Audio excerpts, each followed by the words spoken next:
It was put together by Professor Ronald Havelock at the University of Michigan, Ann Arbor. And it was federally funded, and it had case studies in it by real teachers, and these were real studies of situations, the implementation of very controversial programs in the schools. And in other words, you have to be trained to manipulate the community in order to get the program in. So it taught you, there must have been about 25 or 30 of them, how these different teachers and principals did it. Like it was a science teacher who got the sex ed in, and how he got around the community, and red flags, and the Christian uprising, and this and that, and what do you do? How do you deal with these people, and how do you go after them? And I was trained how to identify the resistors in my community. Absolutely. And when he said that, I thought, you asked me in the beginning, what got me going? That got me going.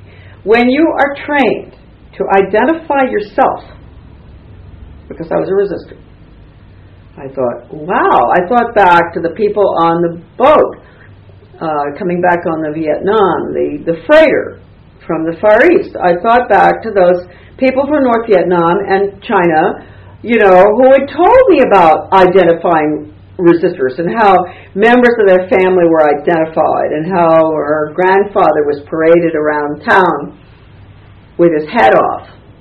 He had been a leader in town. So they paraded him around, just his body, so you could see. You don't resist. That's what happens. And so here I was being taught how to identify the resistors. The people who are smart people who know that sex ed, drug ed, decision making, alcohol education, bullying education, critical thinking, everything that has education hanging off the end of it, watch it. That's a red flag for any parent or anyone out there listening, because that is not traditional education. That is brainwashing. Those programs, they say they're for the good of our children. All of them are devoted to behavioral change, behavioral and attitudinal change. And basically, the purpose of them is to do exactly the opposite of what they say they're meant to do. And I have a proof of that in my book, The Deliberate Dumbing Down of America. 700 pages of documents, chronologically arranged, starting in the late 1800s, mid-1800s, all the way through to today, basically, because George Bush is doing exactly what Clinton was doing, what Reagan really carved the ultimate agenda in stone. They've been working on it for over about 100 years, but he carved it in stone when I was in the U.S. Department of Ed, and we'll get into that later. But anyway, the change agent training just scared me to death. These programs, the one I'm talking about here, was death education.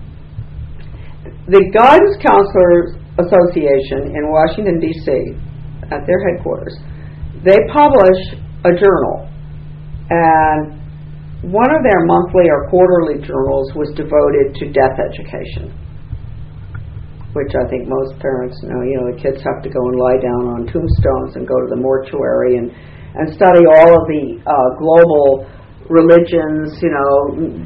For heaven's sake, don't mention Christianity. Buddhism, Hinduism, mysticism. Whatever religion. Everybody's religion except the basic religion for the United States, and the funeral ceremonies, right? But anyway, in this particular issue, it's terribly important because this went out to all the guidance counselors across the country.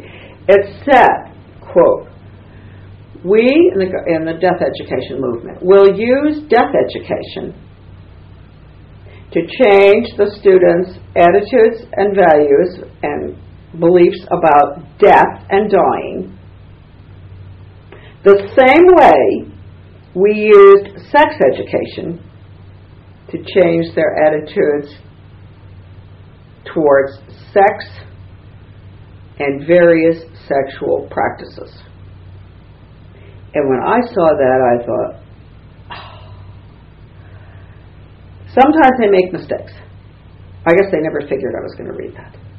But that was the proof, all the proof I ever needed, that these people, these change agents, their goal is to destroy traditional morality and academics. It's total, deliberate destruction of morals, academic and moral destruction. And people would say, oh, that woman, she is a kook. Why would they do that? Well, it's a lot cheaper than bombers. And it's a lot less obvious. You can take a country through the schools, and they've done it. That's why you have all these people out there who don't understand you. When you try to tell them something, they're nice, they're sweet people, your friends, your neighbors, and they look at you with a glazed expression because they have been victimized, psychological warfare, and it's been played out in the schools and the media every day in your community, television, etc. But the schools basically have been, and the poor teachers have been victimized even more than the children. So anyway, I went through that training. I was appalled. I was also told to identify the important people in the community, who are the head of the garden club, Rotary, Chamber of Commerce, all the people that, good people. And they've been taken to the cleaners too. They think they've been doing the right thing for some of them are major change agents. Don't think it's just in the schools. You'll have the head of the Rotary could be a major change agent to collectivize your community, right, through sustainable development, the schools, regionalism, all of this is communism. Regionalism is communism. Good quote in my book from a leading communist who wrote in the Communist Daily World. Now, what exactly is regionalism? Well, Stalin, Lenin called for it. First of all, regionalism is this council form of government, which is a Soviet form of government. It means you have unelected councils. You drop the borders between the town, the county, and the state. You end up with an amorphous group, a region which doesn't represent you any longer because it's bigger. It's moved out. I was as a school board member, I was appointed to be on the vocational ed council for 4 different school districts. And I saw it there. That's probably easier for people to understand. We were a wealthy town, Camden, Maine, and we ended up paying the lion's share for all the other towns. Redistribution of wealth. And it's getting rid of bringing in from the countryside to this is like consolidation with the schools, bringing all the little schools into the major central school. That's what you call consolidation. Shut down all the little schools out there where the children are closer to their parents. The parents could go to school board meetings, etc. It's making government very distant from the voter or the citizen, very distant. He no longer really has much of a say because it's been watered down through the big council form of government where they bring everybody into the council system and the little boards just go by the way. It's going on all over the country now. But anyway, this communist writer in my book, he said, the United States is moving too slowly towards regionalism. It worked so well in the Soviet Union. Oh, that's a good quote.